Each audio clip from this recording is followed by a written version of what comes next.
ইসলামে ইমানের স্থান সর্বপ্রথম, তারপরে হচ্ছে ইসলাম। ইমান আগে, তারপরে কি? ইসলাম। ইসলাম হচ্ছে বীজ, ইমান হচ্ছে বীজ, আর ইসলাম হচ্ছে চারা, গাছ। এটা হচ্ছে ভিত্তি। এই ভিত্তিকে সর্বপ্রথম মজবুত করতে হবে, ইমানের ভিত্তি। ইমানের ভিত্তি দুনিয়ায় ইমানের আহ্বান জানাবার জন্যই আল্লাহ রাব্বুল আলামিন সমস্ত নবী এবং রাসূলদেরকে পৃথিবীতে পাঠিয়েছেন ইমানের আহ্বানের জন্য। দুনিয়ার সমস্ত নবীদের দাওয়াত ছিল ইমানের দাওয়াত। কিসের দাওয়াত? এই ইমানের দাবিটা আসছে, এই দাওয়াতটা এসেছে আল্লাহর কাছ থেকে। কার কাছ থেকে? দেখুন, পৃথিবীর ভিতরে কোন নবীদের কথার সাথে আরেকজন নবীর কথার কোন বৈপরীত্য হয় নাই। সমস্ত নবীদের কথা একরকম ছিল। কয় রকম? একজন নবীর সঙ্গে তার বক্তব্যের সাথে আরেকজন নবীর বক্তব্যের কোন গুণগত মৌলিক কোন পার্থক্য ঘটে নাই, অসঙ্গতি হয় নাই। কারণ নবীরা, আম্বিয়া আলাইহিমুস সালাম, নিজেরা বানিয়ে কথা রচনা করে তারা মানুষের সামনে পেশ করে নাই। সমস্ত নবীদের কাছে যত দাওয়াত এসেছে একটা অফিস থেকে এসেছে। সে অফিসটা হচ্ছে কার? আল্লাহ রাব্বুল আলামিনের। তাই দুনিয়ার সমস্ত পয়গম্বরদের দাওয়াত ছিল লা ইলাহা ইল্লাল্লাহ, লা ইলাহা ইল্লাল্লাহ, লা ইলাহা, লা ইলাহা ইল্লাল্লাহু মুহাম্মাদুর রাসূলুল্লাহ। এটাই ছিল সমস্ত নবীদের দাওয়াত। কোরআনে কারীম তার ধারক এবং বাহক সম্পর্কে বলে যে তিনি যে দাওয়াত দিয়েছেন সে দাওয়াতটা হলো ইমানের দাওয়াত। আমাদের নবী তিনি এসে যে দাওয়াত দিয়েছেন সে দাওয়াতটা কিসের? কোরআনে কারীম বলছি, ربنا إننا سمعنا مناديا ينادي للإيمان। হে আমাদের রব, নিশ্চয়ই আমরা এমন একজন আহ্বায়কের আহ্বান শুনেছি যিনি আমাদেরকে ইমানের দাওয়াত দিয়েছেন। এমন কোন পয়গম্বর নাই দুনিয়ায় যিনি ইমানের দাওয়াত দেন নাই। সকলেই ইমানের দাওয়াত মানুষের সামনে, বিশ্ববাসীর সামনে পেশ করেছেন। কোরআনে হাকিম স্পষ্ট একটা সীমারেখা দুনিয়ার মানুষের সামনে পেশ করে পৃথিবীর মানুষগুলিকে দুটি শ্রেণীতে বিভক্ত করে দিয়েছে। একটি হচ্ছে ঈমান পোষণকারী, আর একটি হচ্ছে অবিশ্বাসী। একটা ঈমান পোষণকারী আর একটা অবিশ্বাসী। ঈমান পোষণকারীরা সত্যশ্রয়ী, তারা হচ্ছে জ্ঞান এবং নূরের সম্পদে সমৃদ্ধ। আর দ্বিতীয় দলটি হচ্ছে কাফের, জালিম, মূর্খ। তারা হেদায়েতের রাস্তা তাদের জন্য অবরুদ্ধ। কোরআনে কারীম এই দুইটি দল সম্পর্কে উল্লেখ করতেছেন, মাসালুল ফারিকাইনি কাল আ'মা ওয়াল আসাম্মি ওয়াল বাসীরি ওয়াস সামিঈ হাল ইয়াস্তাবিয়ানি মাসালান আফালা। কোরআন শরীফ বলছে, হাল ইয়াস্তাবিয়ানি মাসালান আফালা তাযাক্কারুন। দুইটি শ্রেণীতে আল্লাহ পাক ভাগ করে দিয়েছেন। একটা শ্রেণী হচ্ছে অন্ধ, বোবা, বধির। আরেকটি যারা শুনতে পায়, চোখে দেখতে পায়। এই দুটি কখনো এক নয়, সমান নয়। এ দুটির রাস্তা আলাদা। কাফেরের রাস্তা আর ইমানদারদের রাস্তা সম্পূর্ণ ভিন্ন। আল্লাহ রাব্বুল আলামিন ঈমান এবং কুফরের পার্থক্য বলে দেওয়ার জন্য গোটা মানব জাতির মধ্যে স্পষ্ট করে বলেছেন, লা ইকরাহা ফিদ-দীন ক্বাদ তাবায়্যানার রুশদু মিনাল গাই। দ্বীনের ব্যাপারে জোর জবরদস্তি নেই, এখানে হেদায়েতের পথ এবং গোমরাহি, হেদায়েতকে গোমরাহির পথ থেকে সম্পূর্ণ আলাদা করে দেওয়া হয়েছে। লা ইকরাহা ফিদ্দীন, দ্বীনের ব্যাপারে কোনো জোর জবরদস্তি নেই। যারা ধর্মনিরপেক্ষবাদী তারা এই আয়াতটাকে নিজেদের মতবাদকে প্রতিষ্ঠার লক্ষ্যে অনেক সময় কাজে লাগায়। দুটি আয়াতকে তারা বেশি ব্যবহার করে, একটা হচ্ছে লাকুম দীনুকুম ওলিয়া দীন, আরেকটা হচ্ছে লা ইকরাহা ফিদ্দীন। এই দুইটি আয়াতকে ধর্মনিরপেক্ষবাদীরা ব্যবহার করে।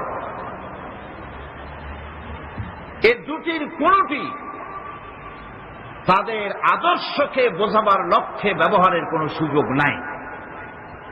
লা ইকরাহা ফিদ্দীন, ধর্মের ব্যাপারে কোনো বাড়াবাড়ি নাই, জোর জবরদস্তি নাই। এ কথা বলা হয়েছে এই কারণে যে কোন বিধর্মীকে, অমুসলিমকে ভয় দেখিয়ে, লোভ দেখিয়ে অথবা কোন ক্রমে কোন প্রকার চাপ সৃষ্টি করে তাকে মুসলমান বানানো যাবে না। এমনকি সূরা তওবার মধ্যে এসেছে, যুদ্ধ চলাকালীন সময়, জিহাদ চলাকালীন সময় কোন অমুসলিম যদি ইসলাম জানার জন্য তোমাদের তাঁবুতে আসে, তাহলে তুমি তাকে ইসলাম বুঝাও। ইসলাম শোনার পরে যদি মেনে নেয় ভালো কথা, আর যদি না মানে তাকে তার তাঁবু পর্যন্ত ফিরে যেতে দাও। মাঝপথে তাকে আক্রমণ করা যাবে না। ধর্মের ব্যাপারে কোনো বাড়াবাড়ি নাই। লা ইকরাহা ফিদ্দীন, এর দ্বারা ধর্মনিরপেক্ষতার কোনো কথা বোঝানো হয়নি। আর লাকুম দীনুকুম ওয়ালিয়া দীন, এটা ছিল কাফেরদের সেই বক্তব্যের প্রেক্ষিতে যেখানে কাফেররা বলেছিল মুহাম্মদ সাল্লাল্লাহু আলাইহি ওয়াসাল্লাম, আসুন আমরা এক কাজ করি, সেটা হলো ধর্ম নিয়ে আমাদের মধ্যে যে বাকবিতণ্ডা হচ্ছে, আমরা ধর্মকে 50-50 ভাগ করে দিই। কিছুদিন আমরা গিয়া আপনার আল্লাহরে সেজদা দেই, আর কিছুদিন আপনারা আমাদের মূর্তিগুলিকে প্রণাম করুন। এই প্রস্তাব যখন রাখল, আল্লাহ রাব্বুল আলামিন সূরা কাফিরুন অবতীর্ণ করে দিলেন, কুল ইয়া আইয়ুহাল কাফিরুন লা আ'বুদু মা তা'বুদুন। হে কাফেরেরা, হে অবিশ্বাসীরা, নবী আপনি বলুন, হে অবিশ্বাসীরা, তোমরা যার ইবাদত করো আমরা তার ইবাদত করি না, আবার আমরা যার ইবাদত করি তোমরাও তার ইবাদত করো না। সুতরাং লাকুম দীনুকুম ওয়ালিয়া দীন, সুতরাং তোমাদের দিন তোমাদের জন্য, আমাদের দিন আমাদের জন্য। এখানে নিরপেক্ষতার কথা বলা হয় না, এখানে পক্ষের কথা বলা হয়েছে। কিসের পক্ষ? ধর্মের পক্ষ। কিসের পক্ষ? হিন্দু, খ্রিস্টান, বৌদ্ধ, তোমরা তোমাদের ধর্মের পক্ষে থাকো। মুসলমান, তোমরা তোমাদের ধর্মের পক্ষে থাকো। ধর্মের ব্যাপারে নিরপেক্ষ হওয়ার কোন সুযোগ নাই। আছে নাকি সুযোগ? আমি পার্লামেন্টে বলেছি এই কথা, যে একটা ধর্মের উপরে বিশ্বাস করে নিজেকে একটা ধর্মের পক্ষের ব্যক্তি হিসাবে ঘোষণা করে কেউ বলছে, দাবি করছে আমি হিন্দু, কেউ বলছে আমি বৌদ্ধ, কেউ বলছে আমি খ্রিস্টান, কেউ বলছে আমি মুসলমান। নিজেকে একটা ধর্মের বিশ্বাসী ঘোষণা করার পর আমি ধর্মনিরপেক্ষ, এই কথাটা মিথ্যা, বানোয়াট, জালিয়াতি, প্রতারণা, মুনাফিক। কোন ধর্মের অনুসারী ব্যক্তি ধর্মনিরপেক্ষ হতে পারে না।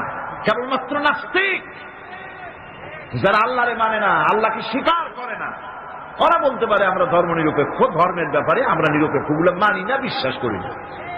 কিন্তু যারা ধর্মে মানে, সেদের যে ধর্মেরই হোক না কেন, সে ব্যক্তি ধর্মনিরপেক্ষ যদি দাবি করে, এটা মিথ্যে কথা, এটা মুনাফিকি ছাড়া কিছু হতে পারে না। মুসলমানকে, যে কোনো জাতিকে যে ধর্মে আছে ধর্মের পক্ষে থাকায় কথাই বলা হচ্ছে। এখন আমি বলতেছিলাম ইমানের কথা। ইমান আগে আনতে হবে। ইমান সম্পর্কে আল্লাহ রাব্বুল আলামিন বলতেছেন, ইমান হলো আগে, তারপরে ইসলাম। আবার ইমান আনার আগে আবার কুফরি একটা শব্দ আছে, সেটা হলো ফামান ইয়াকফুর বিত্তাগুতি ওয়া ইউমিন বিল্লাহি ফাকাদ ইসতামসাকা বিল উরওয়াতিল উসকা লা ইনফিসামা লাহা ওয়াল্লাহু সামিউন আলীম। ফামান ইয়াকফুর বিত্তাগুত, যে ব্যক্তি তাগুতকে অস্বীকার করেছে, সর্বপ্রথম তাগুতকে অস্বীকার করতে হবে। ওয়া ইউমিন বিল্লাহ, আর এরপরে আল্লাহর উপরে যে ঈমান আনলো, ফাকাদ ইসতামসাকা বিল উরওয়াতিল উসকা, সেমন এক শক্ত অবলম্বন ধারণ করলো যা তাকে কোনো কিছুই বিচ্ছিন্ন করবে না, ধ্বংস করে দেবে না। সুবহানাল্লাহ। এখন সত্যিকারের ঈমানদারের পরিচয়টা কি?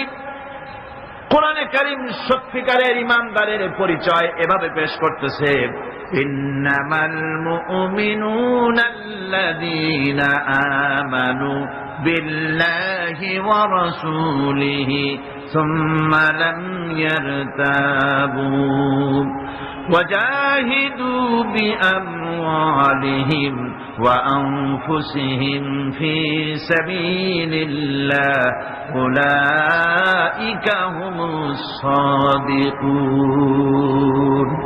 ঈমানের দাবিতে সত্যবাদী কারা?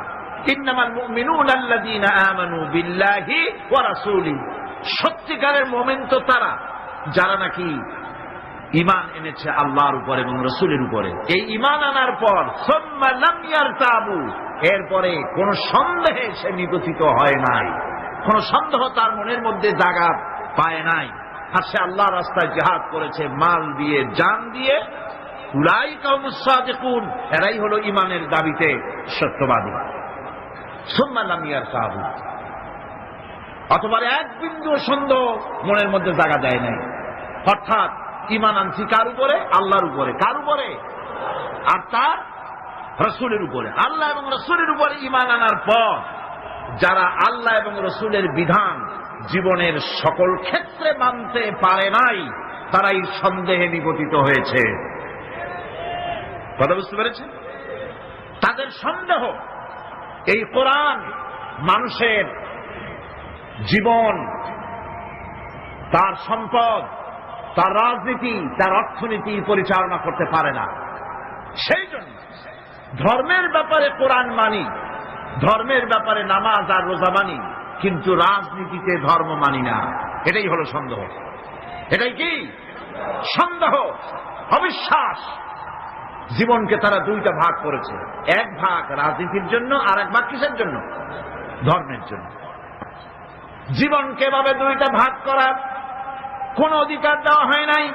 যারাই মুখে উচ্চারণ করেছে লা ইলাহা ইল্লাল্লাহু মুহাম্মাদুর রাসূলুল্লাহ, জোরে সরে বলেন লা ইলাহা ইল্লাল্লাহু মুহাম্মাদুর রাসূলুল্লাহ। যারা জীবনকে, যারা নাকি ঈমান এনেছে, কালেমা বিশ্বাস করেছে, আল্লাহ এবং রাসূলের প্রতি ঈমান এনেছে, জীবনকে দুইটা ভাগ করার কোনো অধিকার নাই। যার কথা মতো নামাজ পড়ব, তার কথা মতোই রাজনীতি করব। যার কথা মতো হজ করব, যাকাত দিব, তার কথা মতো পার্লামেন্ট চালাবো। যার কথা মতো হজ করব, যাকাত দিব, সেজদা দিব, তার কথা মতোই বঙ্গভবন আর সেক্রেটারিয়েট চালাবো। যাকে মানি, যে আল্লাহরে সেজদা করি সারা জীবন, যে রসুলকে মানি আমার নেতা হিসাবে, রসুল হিসাবে, সে আল্লাহ এবং রসুলের হুকুম অনুযায়ী আমার কোর্ট কাছারি, আদালত, শিক্ষাঙ্গন চালাবো। এটা যদি চালাই তবে আমি মুমিন, আর যদি না চালাই, সন্দেহে যদি নিগঠিত হয়ে যায় যে কোরআন থাকবে মসজিদে, আমার পার্লামেন্টে কোরআন ঢুকতে পারবে না। কোরআন পার্লামেন্ট শুরু হওয়ার সময় একবার তেলাওয়াত হবে, কিন্তু তা আমল করা হবে না। অনুষ্ঠানগুলি শুরু হবে কোরআন দিয়ে, কিন্তু তা আমল করা হবে না। কোরআন তেলাওয়াত করে ব্যবসা প্রতিষ্ঠান উদ্বোধন করা হচ্ছে, কিন্তু সুদের টাকা দিয়ে ব্যবসা প্রতিষ্ঠান বানানো হলো। বিবাহ পড়ানো হচ্ছে কোরআনের আয়াত দিয়ে, কিন্তু যৌতুক গ্রহণ করা হারাম, সেই যৌতুক দিয়ে বিয়ে উদ্বোধন করা হলো। এমনি সকল ক্ষেত্রে নাফরমানি করে যে ঈমানের দাবি করলো, এই ঈমান ঈমান নয়, এর নাম মুনাফিকি। এই মুনাফিকি থেকে বাঁচতে হবে। সন্দেহের দানা বাঁধলে চলবে না, বিশ্বাস করতে হবে আমার কোরআনের নাম সংবিধান, এই কোরআন দিয়ে পার্লামেন্ট চলবে। চলবে না? চলবে না? চলবে। আমি এ যাবৎকালীন যত বক্তব্য রেখেছি পার্লামেন্টে, আমার অধিকাংশ বক্তব্য আমি কোরআন দিয়ে হাদিস দিয়ে বলেছি, আলহামদুলিল্লাহ।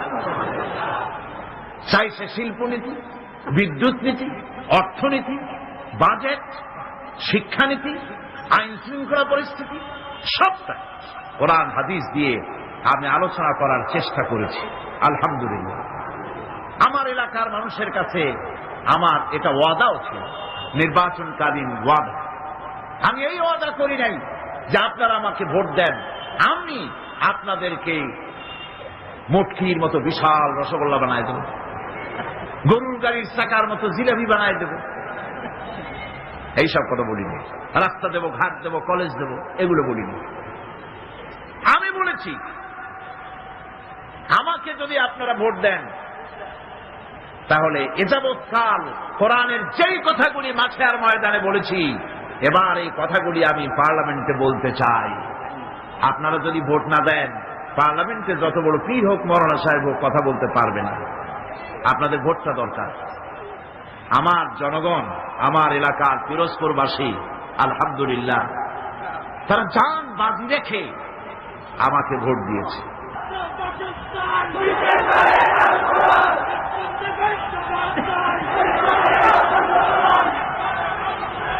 আমার বন্ধুগণ, ঈমানের কথা বলছি। ঈমান দুই প্রকার। এক প্রকার হলো ধর্মীয় ঈমান, আর এক প্রকার হলো পার্থিব ঈমান। ধর্মীয় ঈমান মানে হচ্ছে আল্লাহ পাকের উপরে বিশ্বাস, পরকালে বিশ্বাস, কিতাবে বিশ্বাস, নবীতে বিশ্বাস, আর আখিরাতে জবাবদিহিমূলক ঈমান, যা দিয়ে মানুষ নিজের চরিত্র গঠন করে, এটা হলো ধর্মীয় ঈমান। আর একটা হলো পার্থিব ঈমান। ধর্মীয় ঈমান হচ্ছে, পার্থিব ঈমান হচ্ছে যেখানে কোনো চরিত্র নাই, দিন নাই, ঈমান নাই, পরকালে জবাবদিহির কোনো চিন্তা নাই, এটা হলো পার্থিব ঈমান। ধর্মীয় ঈমানে লোকেরা আল্লাহ এবং রাসূলকে বিশ্বাস করে, আর পার্থিব ঈমানে, ধর্মীয় ঈমানে আল্লাহ হচ্ছেন একজন। কয়জন? ইলাহ, ইলাহ, ইলাহ, ইলাহ কে? আল্লাহ। ইলাহ হচ্ছেন এক, ইলাহ এক, আল্লাহ এক, আল্লাহ এক এবং একক। আল্লাহ হচ্ছেন এক, একক। ধর্মীয় ঈমানে যারা বিশ্বাসী, তারা আল্লাহ রাব্বুল আলামিনকে এক হিসাবে জানে। আর যারা পার্থিব ঈমানে বিশ্বাসী, তাদের ইলাহ হতেছে চারজন, তাদের খোদা হচ্ছে চারটা। কয়টা খোদা? চারটি খোদা, চারটি মাবুদ তাদের।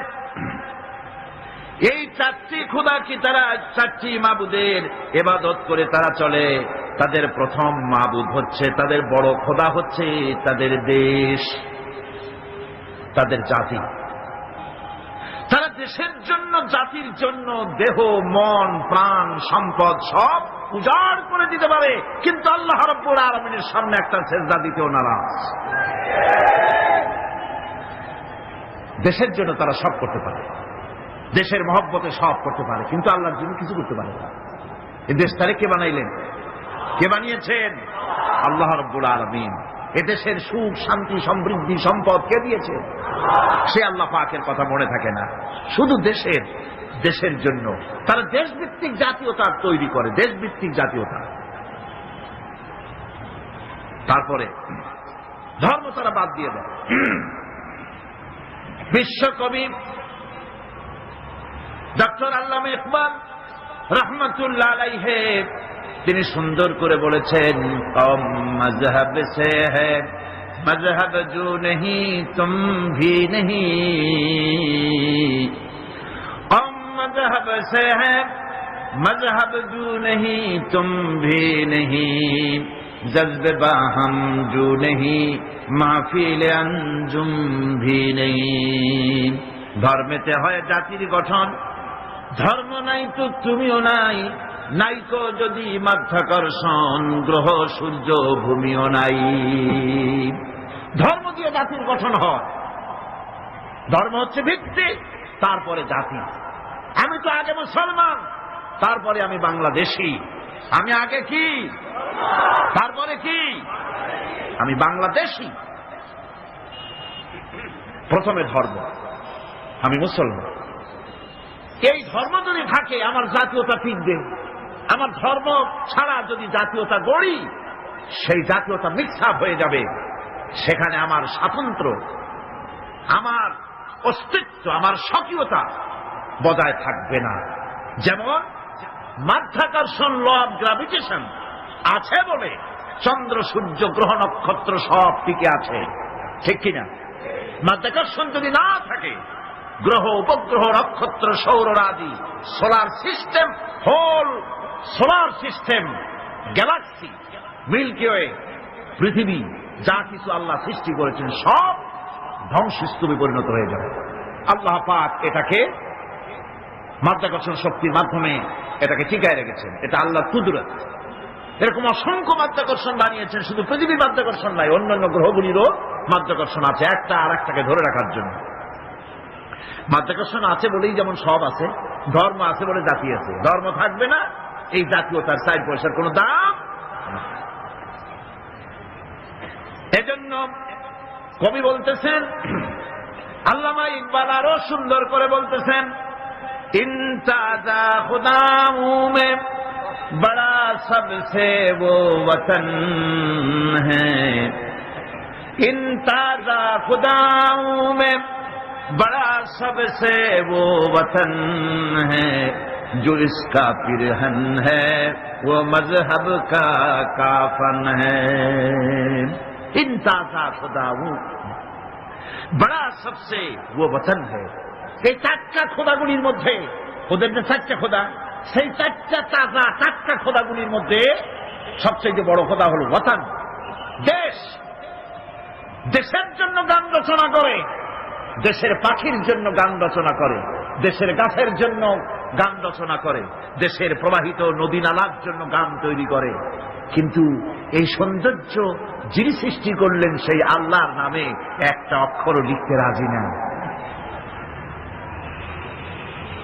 এখন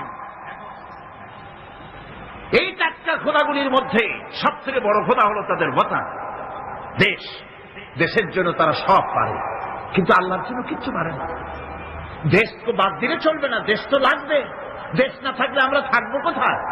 দেশ তো থাকতেই হবে, কিন্তু দেশের স্রষ্টার প্রতি স্বীকৃতি দিতে হবে, সেজদা করতে হবে, তবে না আল্লাহ রাব্বুল আলামিন দেশের স্বাধীনতা সার্বভৌমত্বকে টিকিয়ে রাখবে। সুবহানাল্লাহ। গায়ের শক্তি দিয়ে এটাকে টিকিয়ে রাখা যাবে না। আল্লাহ পাক যা বানিয়েছেন তার মধ্যে শ্রেষ্ঠ সৃষ্টি কে? সুতরাং সৃষ্টি করেছে আমি, এ মানুষগুলি আইন মানবে আল্লাহ পাকের। ইনিল হুকম ইল্লা লিল্লাহ, আইন চলবে কার?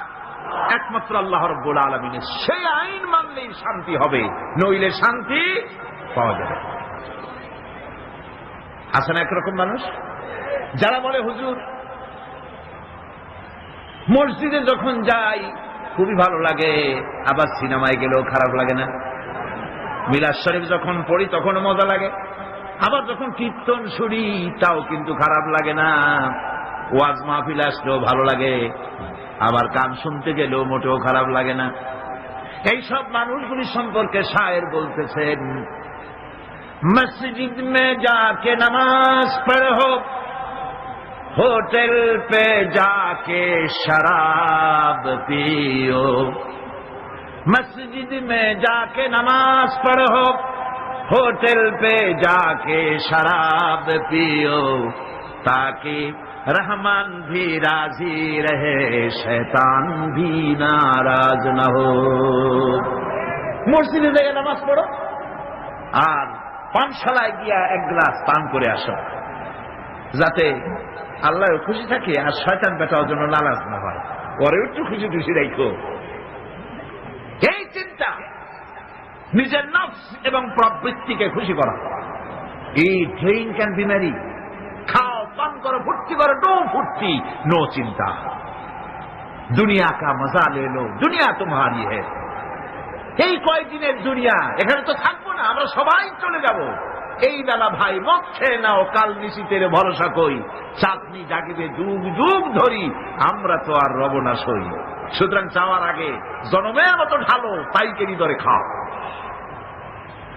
এই নফস এবং প্রবৃত্তিকে খুশি করে তারা, আল্লাহকে ভয় করে না। নফস তাদের তৃতীয় নম্বরের মাবুদ, আর চতুর্থ নম্বরের মাবুদ হচ্ছে তাদের নিজস্ব জ্ঞান এবং বিচক্ষণতা। নিজেদেরকে জ্ঞানের হাড়ি তারা মনে করে, বুদ্ধির ঢেকে মনে করে আমার চেয়ে বুদ্ধিমান আর কে আছে। উলট পালট করে দেমা লুটে পুটে খাই। সে মনে করে আমি সব আমার বুদ্ধি দিয়ে সব টাইপ করব, কেউ আমার ঠেকাইতে পারবে না। কাকের অভ্যাস, কাক। চিটাগাঁয়ে কি বলে? কাউয়া। আচ্ছা বলে, কাউয়া উর্দু শব্দ, বাংলায় বলে কাক। এই কাক তার খাদ্য গোপন করে কিভাবে দেখেছেন? আমি ছোটবেলায় দেখছি। কোথার থেকে খাদ্য নিয়ে আসলো চুরি করে, বা যে কোনো কায়দায় খাবার আনলো, খাবার এনে সে চালের মধ্যে অথবা কোন তার গোপন জায়গায় ওটাকে গুজে রাখার সময় চোখ বন্ধ করে রাখে। তার ধারণা কেউ দেখলো না, চোখ বন্ধ করে রাখছে। এইসব বুদ্ধির ঝেঁকিগুলি তারা মনে করে নিজের জ্ঞানের উপরে তুষ্ট, আমার থেকে বুদ্ধিমান আর কে আছে। বুদ্ধিজীবী বুদ্ধি বেঁচে খায়। সুতরাং আমি তার নিজস্ব বুদ্ধি এবং বিচক্ষণতা এগুলি কি চূড়ান্ত মনে করে এর পেছনে তারা লেগে থাকে। এটা হচ্ছে তাদের চতুর্থ নম্বরের মাবুদ। এখানে সত্য এবং সততার কোনো বালাই নাই, এখানে ন্যায় বিচার এবং ন্যায় নিষ্ঠা পরোপকারিতার কোনো বালাই নাই। মদ, জুয়া, বেশ্যাবৃত্তি, ব্যভিচার, চুরি, প্রতারণা, ডাকাতি, শয়তানি, বদমাশি, এখানে সব চলে। এখানে কোনো মানবতার প্রশ্ন নাই। এই চারটি খোদায় তারা বিশ্বাসী, যারা নাকি পার্থিব ইমানে ইমানদার। আর যারা ধর্মীয় ইমান ইমানদার, তারা হচ্ছেন আল্লাহ এবং পরকালে বিশ্বাসী। এখন এই কথাটা মনে রাখতে হবে যে ইমান এমন এক বিষয় যা আবার মৌখিক দাবি করলেই হয় না। কেউ যদি পড়ে লা ইলাহা ইল্লাল্লাহ, মুসলমান কি হয়ে গেল? বলেন আপনি, ফতোয়া দেন হয়ে গেল? খেরাত নে গর কে ভি দিয়া লা ইলাহা ইল্লাল্লাহ তো ক্যা হাসিল, দিলো নিগাহ মুসলমান নেহি তো কুছ ভি নেহি। খেরাত নে গর কে ভি দিয়া লা ইলাহা ইল্লাল্লাহ, মুখে আসলো আর স্বতঃস্ফূর্তভাবে বলে ফেললো লা ইলাহা ইল্লাল্লাহ, তো ক্যা হাসিল, এতে কিছু এর দ্বারা কোনো উপকার হলো না।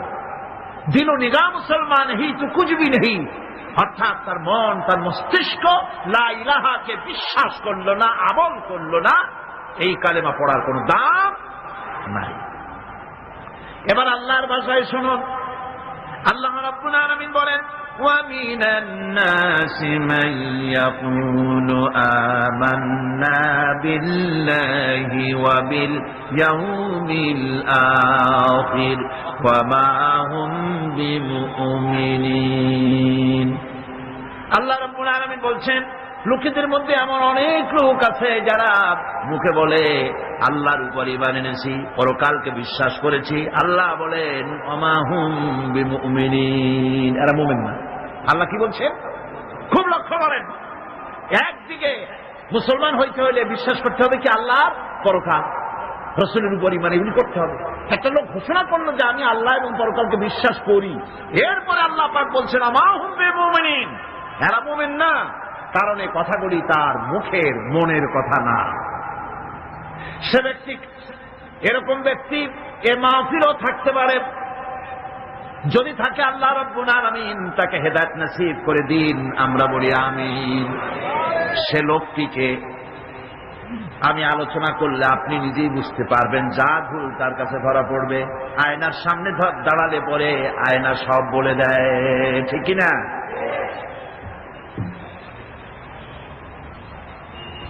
সেই ব্যক্তি যে ব্যক্তি নাকি কালেমা পড়ে, নামাজ পড়ে, আবার ব্যবসায়ী হলে ওজনে কম দেয়, খাদ্যে ভেজাল দেয়, মানুষের সঙ্গে প্রতারণা করে, টাকা নিয়ে ফেরত দেয় না, ওয়াদা খেলাপ করে, চুরি করে, ডাকাতি করে, জেনা করে, সুদভিত্তিক ব্যাংকের থেকে টাকা তুলে ব্যবসা করে, সুদের ব্যবসা করে, ঘুষ দেয়, জেনা করে, আর একদিকে নামাজ পড়ে, সময় হলে আবার হজ করে আসে।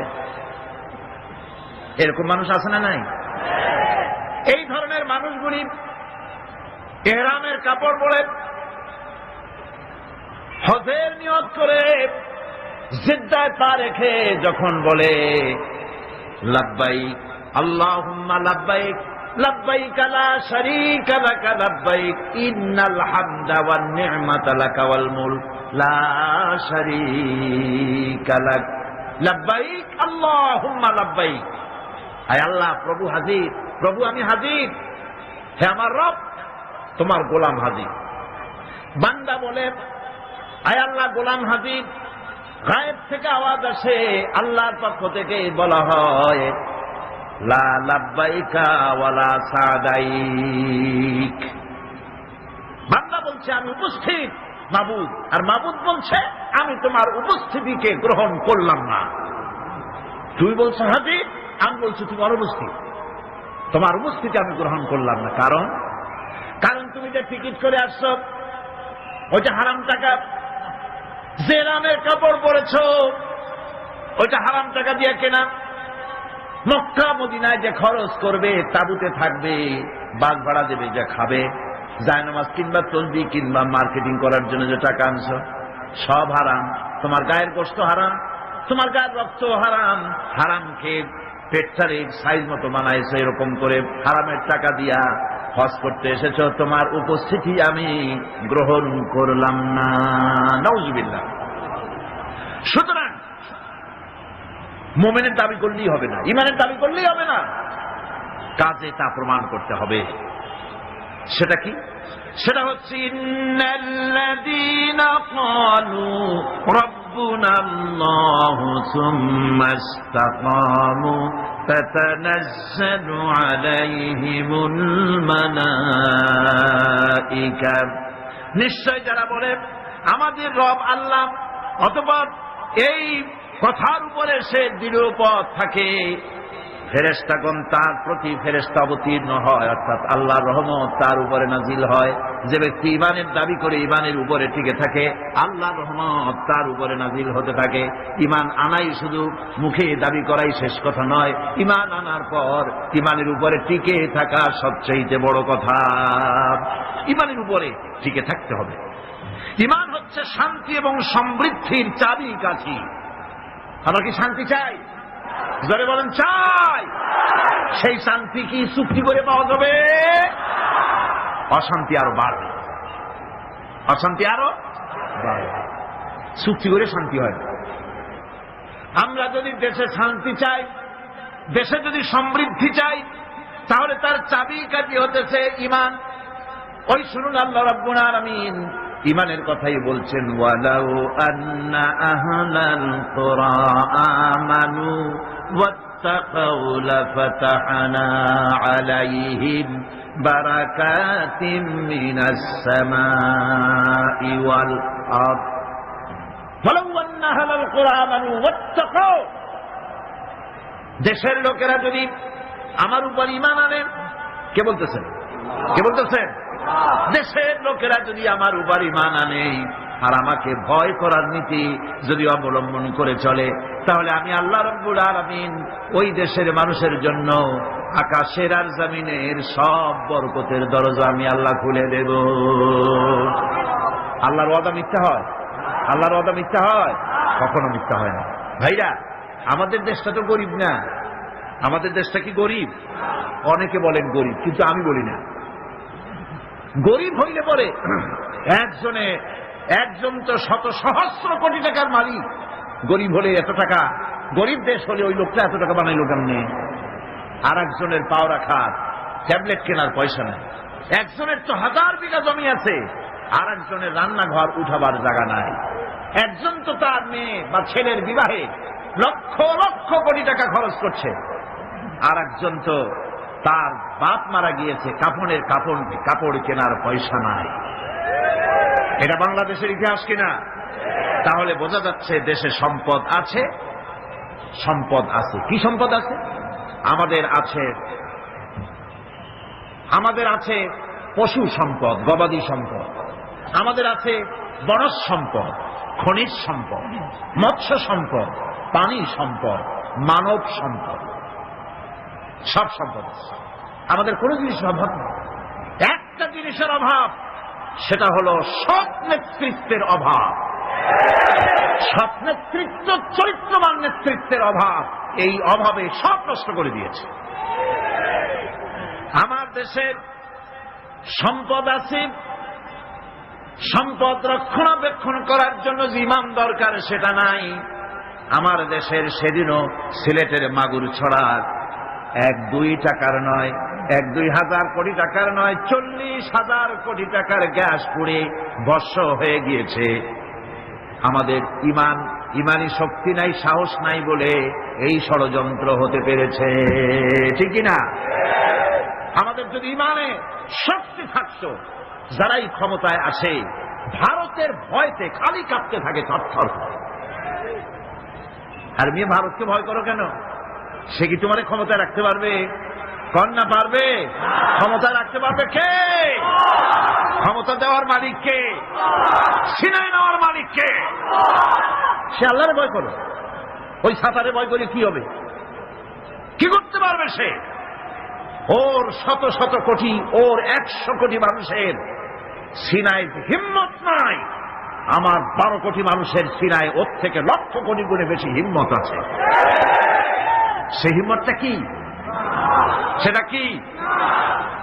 তাওহীদ কি আমানত सीनों में है हमारे, तौहीद की अमानत सीनों में है हमारे, मुमकिन नहीं मिटाना नाम निशान हमारा। একত্ববাদের তৌহিদের আমানত, যার সিনার ভিতরে বদ্ধমূল, যেই জাতির সিনায় বদ্ধমূল এমন 12 কোটি মানুষ ধারণ করে ধন্য বাংলার মাটি। কারো হুমকিতে, কারো চক্ষু, রঙ্গা চক্ষু, রক্ত চক্ষু দেখে এই জাতি নিশ্চিহ্ন হতে পারে না। মুমকিন নেই মিটানা নাম নিশান হামারা, আমার অস্তিত্বকে খতম করে দেয় এ শক্তি কারো নাই পৃথিবীর বুকে। তবে মুনাফিক হলে খতম হয়ে যেতে হবে। কি হলে খতম হবে? মুনাফিক হলে। ইমানদার হলে টিকে থাকতে পারবে। আমার দেশে সম্পদ রয়েছে, সম্পদের কোনো অভাব নাই, সম্পদে ভরপুর আমার দেশ। আমার দেশে যেখানে গ্যাস আছে সেখানে তেলও আছে। মাঝে মধ্যে তেলের কূপ উৎসারিত হয়। ভোলা, বাখরাবাদ, সিলেটের হরিপুর, তেল মাঝে মধ্যে ওঠে। আল্লাহ পাক একটু একটু দেখান তেল আছে, তেল আছে। তেল তোরা পাবি যদি ইমানদার হও। মাটির তেল বেরিয়ে আসবে, নিয়ে কুলাইতে পারবি না। সৌদি আরব, কুয়েত, কাতার, বাহরাইন, ওমান, সুদান, ইয়েমেন, আরব আমিরাত, এইসব দেশে মরুভূমির দেশ, বালু আর বালু, পাহাড় আর পাহাড়। না খাইয়া ভূত হইতেছে। আপনারা যেভাবে না করলেন তাতে মনে হয় যে ওদের ভাত কয়দিন হয় খায় না। ওদের সম্পদ আছে কিনা? আমার বন্ধুগণ,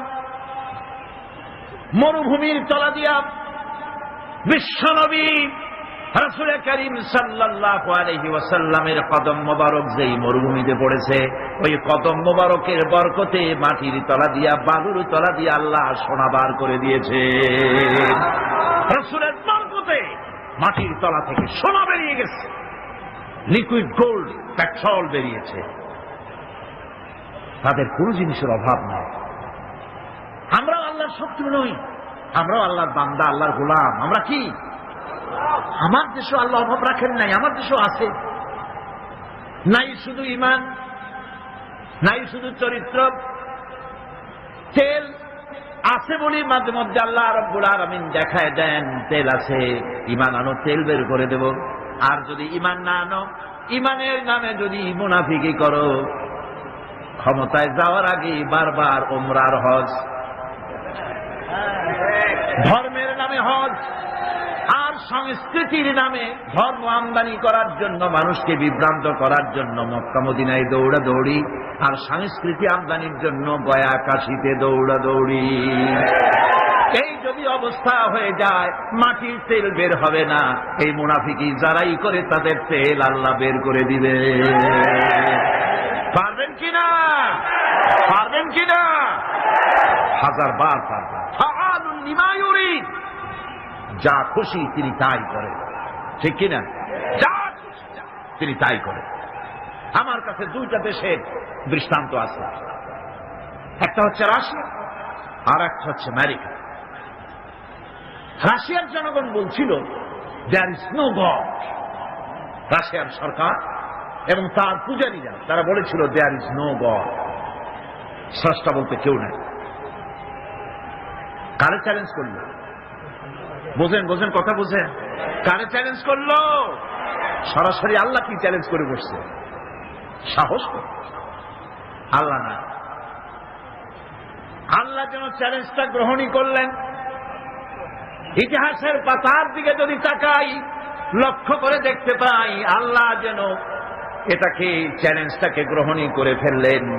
সেখানে দেখা গেল যে লোকটা বলল দেয়ার ইজ নো গড, স্রষ্টা বলতে কেউ নাই, ধর্ম একটা আফিম, এই জাতীয় বক্তব্য যে লোক রাখলো, সেই লোকটার বিরাট 20 ফিট উঁচার আর 50 টন ওজনের মূর্তি, ব্রোঞ্জ দিয়ে বানানো মূর্তি। লেনিনের এই মূর্তিটা যখন কোন যুদ্ধ হলো না, কোন মারামারি নাই, কোন যুদ্ধ নাই, মারামারি ছাড়া, যুদ্ধ ছাড়া, সংঘর্ষ ছাড়া যারা বলল দেয়ার ইজ নো গড, স্রষ্টা বলতে কেউ নেই, আল্লাহ বলতে কেউ নাই, এই দেশটাকে, সোভিয়েত ইউনিয়নকে আল্লাহ রাব্বুল আলামিন গজব দিয়া টুকরা টুকরা করে দিলেন। এটা ইতিহাস না মিথ্যা? এটা গল্প না বাস্তব? সোভিয়েত ইউনিয়ন টুকরা টুকরা হয়ে গেল। এখন মূর্তিটার দশা হবে কি? ইতিহাস বলছে এই মূর্তি আল্লাহরে চ্যালেঞ্জ করলো, যে বলল ধর্ম আফিম, আর আল্লাহ বলতে কেউ নাই। সেই মূর্তিটারে ক্রেন দিয়ে নামানো হলো, গোটা জাতি জুতা দিয়ে ওটারে পাড়াইল। এই জন্য মূর্তি পূজা যারা করে, মানুষকে উঁচা বানাবার জন্য, শ্রেষ্ঠ বানাবার জন্য প্রাণান্ত যারা করে, ইতিহাস সাক্ষী দেয় এগুলি রব্বুল আলামিন ডাস্টবিনে নিক্ষেপ করে দেন। মানুষের জন্য নয়, প্রশংসা করো আল্লাহ। মূর্তিটারে পাড়াইল গোটা জাতি। সরকার এই মূর্তি বিক্রি করার জন্য টেন্ডার কল করলো, বলল, দুনিয়াকে জানালো বেশি টাকাতে দিবে, এতগুলি ব্রোঞ্জ আমরা করবোটা কি, আমাদের গরিব দেশ, একটু পয়সা করি হোক, কেউ দয়া করে এটারে কিনে নিয়ে যাও। লেনিনের মূর্তি যেদিন ফালায় দেওয়া হলো, সেদিন থেকে নিয়ে পর্যন্ত কতগুলি বছর চলে গেল, আজ পর্যন্ত পৃথিবীতে একটা মানুষ পাওয়া গেল না যে একটা টাকা দিয়ে এই শয়তানদারে কেউ কেনে। একটা টাকার একজন খরিদ্দার মেলে নাই। গত 3 দিন আগে পত্রিকা এসেছে, এখন সরকার সিদ্ধান্ত নিয়েছে আজ তো কেউ কিনলো না, এটার ভাঙবো, টুকরা টুকরা করিয়ে তারপরে দেখো কেউ কেনে নেবে, তাও খরিদ্দার। দেশ টুকরা টুকরা হয়ে গেল। আল্লাহরে মানি না, আল্লাহ বলতে কেউ নাই, নাউজুবিল্লাহ, এই কথা যারা বলল, গোটা দেশটাকে টুকরা টুকরা করে, আর সেই দেশের মধ্যে চেচনিয়া, বজনিয়া, তাসখান, বোখারা, ওই দেশের মধ্যে দেশগুলি টুকরা করে আলাদা আলাদা দেশের অস্তিত্ব বানাইয়া তার উপরে কালেমার পতাকা আল্লাহ উড়াইয়া দিলে। চেচনিয়ার বুকে উঠতেছে লা ইলাহা ইল্লাল্লাহু মুহাম্মাদুর রাসূলুল্লাহ পতাকা। সুবহানাল্লাহ। আল্লাহ পাক বলেছেন, লা ইন শাকারতুম লাযীদান্নাকুম ওয়া লা ইন কাফারতুম ইন্না আযাবি লাশাদীদ। আমার শুকরিয়া যদি আদায় করো নিয়ামতের, শুকর আমি নিয়ামত বাড়ায় দেব। আর যদি শুকর আদায় না করো, মস্ত বড় শাস্তি দেব। ওরা নিয়ামতের শুকর আদায় করেন, আল্লাহ শাস্তি দিয়ে দিচ্ছেন। আমেরিকা শুকর আদায় করছে কিভাবে?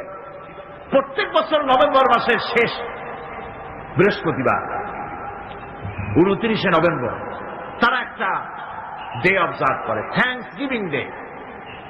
ওরকম একটা দিনে আমি ওখানে ছিলাম। আমি জিজ্ঞেস করলাম, কি থ্যাঙ্কস, কারে থ্যাঙ্কস দাও? ওরা বলে যে গড আমাদের সারা বছর খাওয়ায় পড়ায় আরামে রাখে, এত বড় একটা দেশ গড আমাদের দিছে, এই জন্য গডের অন্তত একটা দিন হলেও একটু থ্যাঙ্কস দেওয়া দরকার। সেজন্য তারা ওই দিনটাকে থ্যাঙ্কস গিভিং ডে অবজার্ভ করে। কিভাবে করে আমার কৌতূহল জাগলো যে শুকরিয়া আদায় করে কেমনি দেখি। সারা রাত রাস্তায় দাঁড়িয়ে জনমের মতো মদ খায় আর নাচে, শুকরিয়া আদায়ের পদ্ধতি। যাই হোক, একদিন হলো তো শুকরিয়া আদায় করছে যেমনে হোক। তাদের ডলার গুলিতে তারা লিখেছে, আপনি দেখবেন ডলারের উল্টা পৃষ্ঠে লেখা আছে, ইন গড উই ট্রাস্ট, আমরা গডে বিশ্বাস করি। প্রত্যেকটা ডলারের উপরে লেখা। তারা গতকাল আমি বলেছি, তারা সংবিধান তাদের ধর্মগ্রন্থের উপরে হস্তস্পর্শ করে তারপরে ওথ নেয়, শপথ নেয় প্রেসিডেন্ট হওয়ার জন্য। আল্লাহ মেহেরবানি, সেই দেশে এখন মুসলমানদের সংখ্যা দিন দিন বাড়তেছে।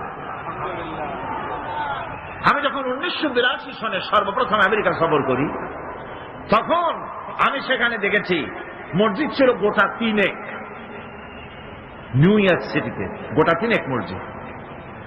আর এই বছর সফর করলাম আমেরিকায়, এখন জেনে আসলাম শুধু নিউ ইয়র্ক সিটিতে মসজিদের সংখ্যা 700 ছাড়াই গেছে। মাদ্রাসা হচ্ছে, মসজিদ হচ্ছে, ইসলামের বুলবালা হচ্ছে। ইসলামকে যারা মহব্বত করে ভালোবাসে, আল্লাহ তাদের ভালোবাসে। তার অর্থ এই না যে আমেরিকা ইসলামকে ভালোবাসে, সেটা আমি বলতে চাই না। ইসলামের চরম দুশমন তারা। আমি বলতে চাচ্ছি এই কথা যে আল্লাহ পাক নিয়ামত দেওয়ার মালিক হচ্ছে তিনি, সম্পদ দেওয়ার মালিক তিনি। তার কাছে যারা মাথা নত করে, তাকে আল্লাহ বলে স্বীকার করে, তার আইন কানুন যারা মানে, তাদেরকে আল্লাহ বেশি দেন। আল্লাহ ওয়াদা করেছেন, শুকরিয়া আদায় করো, বেশি করে দেব। শুকরিয়া আদায় করবে না, কিছুই দেব, বরং আযাব প্রাপ্ত হবে, ধ্বংস প্রাপ্ত হবে। বন্ধুগণ, এজন্য আজকে যদি আমার দেশের সমৃদ্ধি আমরা আশা করি, তাহলে এই ঈমানের উপরে আমাদেরকে মজবুত হতে হবে। ঈমান, যে ঈমান আমরা এনেছি, সেই ঈমানকে আমাদের টিকায় রাখতে হবে। ঈমান হচ্ছে আমাদের সম্পদ। ঈমান আমাদের কি? শ্রেষ্ঠ সম্পদ। আল্লাহ রাব্বুল আলামিনের উপরে ঈমান আনার জন্য যে কালেমা আমরা পড়েছি, লা ইলাহা ইল্লাল্লাহু মুহাম্মাদুর রাসূলুল্লাহ, এই কালেমাটাও বুঝি না। ঈমান এনেছে ঠিক, কিন্তু কালেমা আমার কাছে কি দাবি করে আমরা তা জানি না। লা ইলাহা, এটা অত্যন্ত বিপ্লবাত্মক কথা। এর চাইতে রিভলিউশন সৃষ্টিকারী কথা পৃথিবীটা নাই। আপনি কি বলছেন? আপনি কি হুশের সাথে বলতেছেন? আপনি কি জানেন আপনি কি বলতেছেন? আপনি বলছেন লা ইলাহা, কোন ইলাহা নাই, আইনদাতা নাই, বিধানদাতা নাই, শাসনকর্তা নাই, মালিক নাই, খালেক নাই, রাজ্জাক নাই, কেউ নাই। ইল্লাল্লাহ, আল্লাহ ছাড়া, আল্লাহ ছাড়া কেউ নাই। কারো আইন মানি না, কারো বিধান মানি না। এটা কি সহজ কথা? এই কথাটা যদি আপনি প্রধানমন্ত্রীর বাড়ির সামনে, প্রেসিডেন্টের বাড়ির সামনে গিয়া, দুনিয়ায় কোথাও যদি কোনো প্রধানমন্ত্রী, কোন প্রেসিডেন্টের বাড়ির সামনে গিয়া যদি কেউ এভাবে জিকির করে, লা ইলাহা ইল্লাল্লাহ, লা ইলাহা ইল্লাল্লাহ, লা ইলাহা ইল্লাল্লাহ, লা ইলাহা ইল্লাল্লাহ, লা ইলাহা ইল্লাল্লাহ, জিকির যদি করতে থাকে, দুনিয়ার সেই প্রধানমন্ত্রী, প্রেসিডেন্ট মুসলমান হলে সঙ্গে সঙ্গে বলবে দারোয়ানকে, লোকদের বলবে, ওরে নিয়ে আসো, হুজুরে নিয়ে আসো, ভিতরে আনে বসতে দাও, খাইতে দাও। আল্লাহর ওলি হবে নিশ্চয়ই, এত সুন্দর জিকির করে, পকেটে কিছু পয়সা দিয়ে দাও। হাদিয়া তোফা নিয়ে তিনি চলে গেলেন। চিত্রের অপর পৃষ্ঠা দেখুন, এরপরে আরেকজন এসে তিনি প্রেসিডেন্ট প্রধানমন্ত্রীর বাড়ির সামনে দাঁড়ায় বলতেছেন, কারো আইন মানি না, কারো বিধান মানি না, কারো আইন মানি না, কারো বিধান মানি না, কারো শাসন মানি না, কারো ঠ্যাঙের তলে মাথা দেই না, কারো হুকুম মানি না, কারো শৃঙ্খলা মানি না, কাউকে স্বীকার করি না আল্লাহ ছাড়া। এই জিকির যদি করতে থাকে তাহলে কি ঘরের মধ্যে ঢুকে খাইতে দেবে? দেবে? জন্মের মতো খাওয়াই দেবে পিঠের উপরে। তাহলে প্রথমে দিল না কেন? প্রথম ব্যক্তিকে জন্মের মতো খাওয়াইল না কেন? ওইটা বোঝে নাই, ওইটা বোঝে নাই, আর এইটা বুঝছে, বোঝাবুঝির ব্যাপার। নমরুদ খুব ভালো করে বুঝেছিল। ইব্রাহিম আলাইহিস সালাম যখন বলেছিলেন লা ইলাহা ইল্লাল্লাহ, নমরুদ খুব ভালো করে বুঝেছিল এর অর্থটা কি। সেই জন্য হযরত ইব্রাহিমকে আগুনের মধ্যে ভালাই দিয়েছিল। ফিরআউন খুব ভালো করে বুঝেছিল। মুসা আলাইহিস সালাম যখন বলেছিলেন লা ইলাহা ইল্লাল্লাহ, ফিরআউন খুব ভালো করে বুঝেছিল বলে হযরত মুসা আলাইহিস সালামকে জেলের মধ্যে ঢুকাবার জন্য হুমকি দিয়েছিল, তাকে মারার জন্য প্রচেষ্টা করেছিল। আবু জাহেলরা খুব ভালো করে বুঝেছিল। রাসূলুল্লাহ যখন বলেছেন লা ইলাহা ইল্লাল্লাহ, আবু জাহেলের গোষ্ঠীরা ভালো করে বুঝেছিল বলেই আবু তালেবের কাছে এসে বলেছে, তোমার ভাইয়ের ছেলেকে বলো এই কথাটা যেন আর না কয়। বুঝে বলছে না বুঝে বলছে? বুঝেই বলেছে, এই কথাটা যেন না বলে। এর বিনিময় তোমার ভাইয়ের ছেলে মুহাম্মদ বলেন সাল্লাল্লাহু আলাইহি ওয়াসাল্লাম, তিনি যদি এই আরব দেশের যত বড় সুন্দরী মেয়ে বিয়ে করতে চায় আমরা জোগাড় করে দেব, যত সোনা চাই দেব, যত টাকা চাই দেব। একথা হাদিসে আছে কিনা? যত টাকা চাই দেব, নেতৃত্ব চাইলে তাও দিয়ে দেব, তবুও যেন লা ইলাহা ইল্লাল্লাহ দাওয়াতটা যেন না দেয়। একথা বলতেছে কারা? নেতারা ভালো করে বুঝেছে এই কলেমা যদি চালু হয় আমাদের মতো শয়তানদের নেতৃত্ব চলবে না। সেজন্যই বাধা দিয়েছে। আবু তালেবকে যখন প্রস্তাব করলো, তিনি যখন প্রস্তাব করলেন রাসূলের কাছে, আল্লাহর নবী তখন সঙ্গে সঙ্গে বললেন, চাচাজি ওরা যা দিতে পারে সেটা তো দূরের কথা, যেটা দিতে পারে না তাও যদি ওরা আমাকে দিয়ে দেয়, আকাশের ওই চন্দ্রটা ধরে এনে যদি ওরা আমার বাম হাতে তুলে দেয়, আর আকাশের ওই সূর্যটা এনে যদি ওরা আমার ডান হাতে উঠায় দেয়, এরও বিনিময় আমি মুহাম্মদ সাল্লাল্লাহু আলাইহি ওয়াসাল্লাম এক মুহূর্তের জন্য তাওহীদের দাওয়াত বন্ধ করে দেব না। কখনো এ কালেমা বিপ্লবী কালেমা। এই কালেমা যারা উচ্চারণ করে, এই কালেমা যারা বিশ্বাস করে, তার সমাজে চুরি, ডাকাতি, জেনা, ব্যভিচার, অন্যায়, অত্যাচার, মানব রচিত মতবাদ চলতে পারে না। একদিকে আগুন জ্বলবে আর তার পাশে আবর্জনা নিরাপদ থাকবে। বুঝুন কথা। এখানে আগুন, এই গ্লাসটা কি ধরুন আগুন জ্বলতেছে, চতুর্পাশে এই ধরনের কিছু আবর্জনা আছে, নিরাপদ, জ্বলে না। তাহলে বুঝতে হবে ওটা আগুন না। এটা কি? আগুন না। আগুনের নামে যাকে বুঝতেছি ওটা ভেলকি, ওটা আসলে আগুন না। আগুন হলে তো আবর্জনা পুড়তই। মুসলমান নামে যত মুসলমান আমরা চোখে দেখি আর মুসলমান বলে দাবি করি, আসলে মুসলমান যেমন হওয়া উচিত আমরা তেমন হতে পারি নাই। যদি পারতাম তাহলে কুফর আর বেদাত, শিরক আর চুরি আর ডাকাতি, জেনা, ব্যভিচার, এই আবর্জনাগুলি মুসলমান দেশে থাকার কথা ছিল না। এগুলো নির্মূল হয়ে যেত যদি সত্যিকারের মুসলমান হইতাম। ওই যে ইন্দোনেশিয়া মুসলমানদের, পৃথিবীর মুসলমানদের সংখ্যাগরিষ্ঠতার দিক থেকে 1 নম্বর হলো ইন্দোনেশিয়া, 2 নম্বরে আমরা। সেখানে কি এমনি মুসলমান আগের থেকে ছিল না? সাহাবায়ে কেরাম ব্যবসা করার জন্য, আরব মুসলমানেরা ব্যবসা করার জন্য তারা ইন্দোনেশিয়া এলেন, চায়না গেলেন, রাশিয়া গেলেন।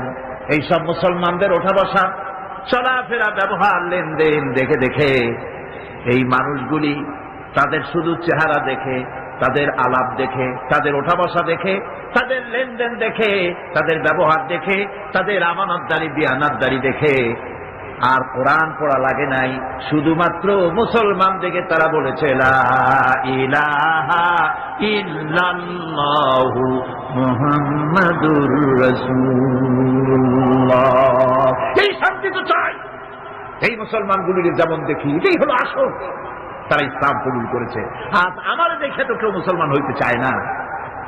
মদিনা মুনাওয়ারায় রাসূলুল্লাহ ইসলামী আন্দোলনের শেষ পর্যায়ে, নবুয়তের শেষ পর্যায়ে, হুজুরের বিদায়ের আগে মদিনার 8 বছরে চলে যাওয়ার পর আর কোন কাফের ছিল না যারা শত্রুতা করলো।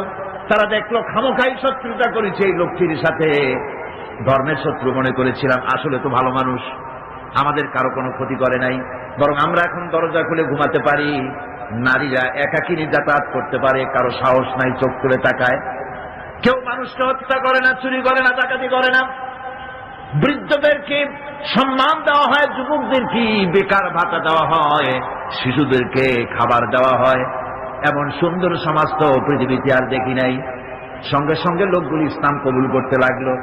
আল্লাহ পাক তখন নাজিল করলেন ইযা জাআ নাসরুল্লাহি ওয়াল ফাত ورأيت الناس يدخلون في دين الله أفواجا فسبح بحمد ربك واستغفر إنه كان توابا إذا جاء نصر الله والفتح।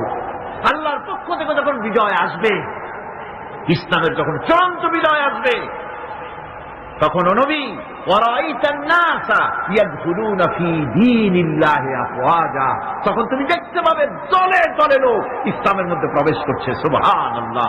রাসূলুল্লাহ নবুয়তের শেষ যুগে এসে মদিনায় দেখা গেল আশেপাশে আর কাফের বলে কেউ নাই, সব পড়েছে লা ইলাহা ইল্লাল্লাহু মুহাম্মাদুর রাসূলুল্লাহ। আজ আমরাও যদি ইমানের বলে বলিয়ান হই, আমরাও যদি ইমানের বলে বলিয়ান হয়ে সত্যকে উঁচু করে ধরি, যদি ইমানের উপরে মজবুত হই, আমানতকে খেয়ানত না করি, মিথ্যে কথা না বলি, ওজনে যদি কম না দেই, আমরা মনে করি মসজিদ হলো ধর্মের জায়গা, আর বাইরে জামুল্লাহ চাই করি, মসজিদেই আল্লাহর কথা মতো চলবো আর বাইরে আমার নিজের মতো, এটার নামই ধর্ম নিরপেক্ষ। এটার নাম কি? এই হলো কুলক্ষণ, কুদশা। মসজিদে যে আচরণটা করলাম, মসজিদে যারে সেজদা দিলাম, মসজিদে যার কথা মানলাম, যার হুকুম মেনে মসজিদের ভিতরে নামাজ পড়লাম, মসজিদের চেহারা তো আমার জনগণ দেখে না। ভালো করে শোনেন, মসজিদে কি করলাম তা তো জনগণ দেখে না।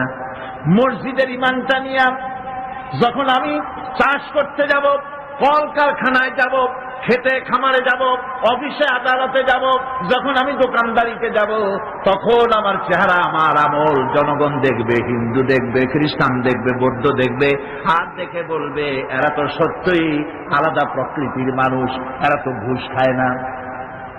অফিসে গেলে পরে সাজাও ঘুষ দেওয়া যায় না, ঘুষ খায় না, মিথ্যা কথা বলে না, ওজনে কম দেয় না, খাদ্যে ভেজাল দেয় না।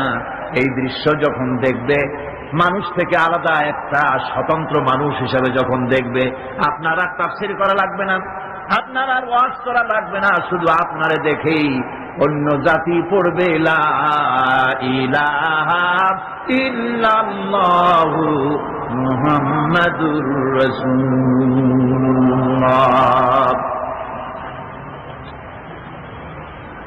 আজ আমাকে দেখে মুসলমান হওয়া তো দূরের কথা, আমাদেরকে দেখে মানুষ ইসলামের প্রতি খারাপ ধারণা পোষণ করতেছে, ঠিক কিনা? আর যদি বলা হয় পৃথিবীর মধ্যে ওজনের সবচাইতে কম দেয় কারা বেশি, যদি কম্পিটিশন হয় আমরা বোধহয় রানার্স আপ হব, কি বলেন? যদি বলা হয় ওজনে কম, খাদ্যে ভেজাল, চুরি ডাকাতি হত্যা ধর্ষণে পৃথিবীতে কোন জাতি সবচাইতে বেশি নাম করেছে, বোধহয় সেই নামের খাতা থেকে আমাদের নাম বোধহয় বাদ পড়বে না। ইন্না লিল্লাহ পড়েন, ইন্না লিল্লাহ বলেন, নাউযু বিল্লাহ। এগুলি হয়েছে কেন? ইমান বুঝি নাই বলে, ইমান বুঝি নাই বলে। এখন জীবন তো ব্যর্থ হয়ে গেছে, জীবন কি হয়ে গেছে?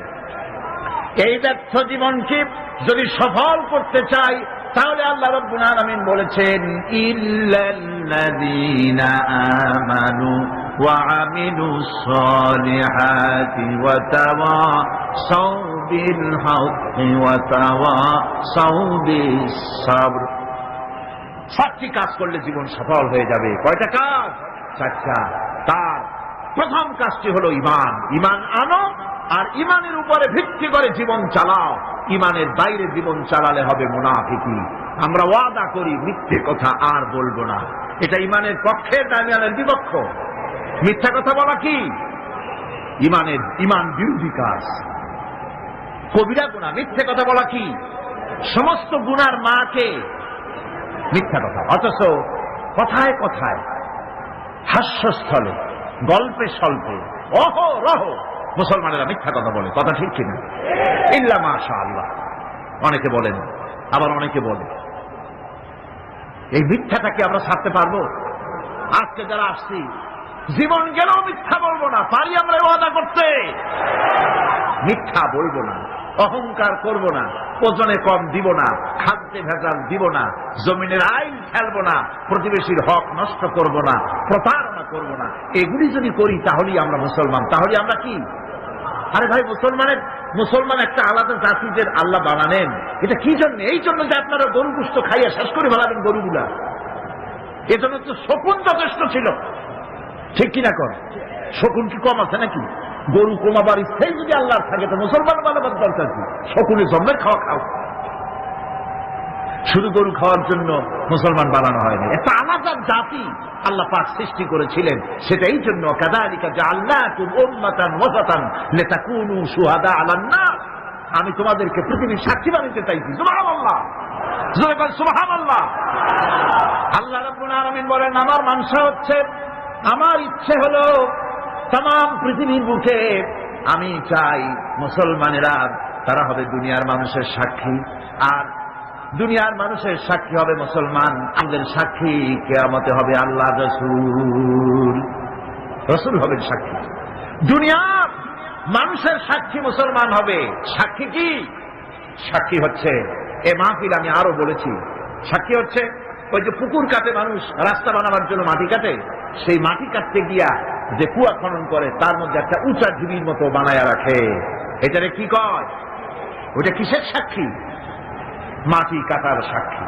মাটি যে আপনি কাটছেন, তার গভীরতা, তার প্রশস্ততা কতটুকু, তা ওই স্তম্ভের উপর থেকে সাক্ষীর উপর দিয়ে ফিতা ধরিয়া মাটিয়া ঠিক করা হয় মাটি কাটার পরিমাণটা কি। ওটা হলো সাক্ষী। আল্লাহ রাব্বুল আলামিন মুসলমানদের সাক্ষী বানাইছিলেন। পৃথিবীর সমস্ত মানুষের সাক্ষী তোমরা। তোমাদের মাথার উপরে ফিতা ধরে আমেরিকা প্রতিযোগিতা করবে সততার দিক থেকে, চরিত্রের দিক থেকে, অর্থনীতির দিক থেকে, সমাজনীতির দিক থেকে, সঠিক রাজনীতি পরিচালনার দিক থেকে মুসলমানের মতো হইতে পারলো কিনা, এজন্য আমেরিকা প্রতিযোগিতা করবে মুসলমানের মতো হওয়ার জন্য। ব্রিটিশ প্রতিযোগিতা করবে, ইটালি করবে, ফ্রান্স করবে, জার্মান করবে, তাম পৃথিবীর মানুষ মুসলমানদের মতো হওয়ার জন্য প্রতিযোগিতা করবে। এটাই ছিল আল্লাহ পাকের ইচ্ছা। আল্লাহ পাক এটাই চান। কিন্তু আমরা কি তা হতে পেরেছি? আমরা কি দুনিয়ার মানুষের সত্যের মানদণ্ড হতে পেরেছি কিনা? হয়েছি কিনা? কন না, হই নাই। বরং আমাকে দেখে মুসলমান কাছে আসে না, অন্য জাতি কাছে আসে না, বরং আমাকে ঘৃণা ভরে দেখে। তারা মনে করে এই যে কি মুসলমান, এইটাই কি মুসলমান। দুনিয়ার যে কোনো জাতির থেকে আপনার আলাদা স্বকীয়তা, স্বাতন্ত্র থাকতে হবে। এটাই ইমানের দাবি। এটা কিসের দাবি? জোরে কন। এটাই ইমানের দাবি। যারা মাহফিলে এসেছে না, নারী, পুরুষ, যুবক, কিশোর, তরুণ, ছাত্র, শিক্ষক, সাংবাদিক, সাহিত্যিক, পেশাজীবী, ডাক্তার, বুদ্ধিজীবী, আইনজীবী, প্রশাসনিক ব্যক্তিবর্গ, সকল মানুষের কাছে আমার দাবি, আসুন আমরা চরিত্রকে পরিবর্তন করি, আমাদের ইমানের দাবি পূরণ করি।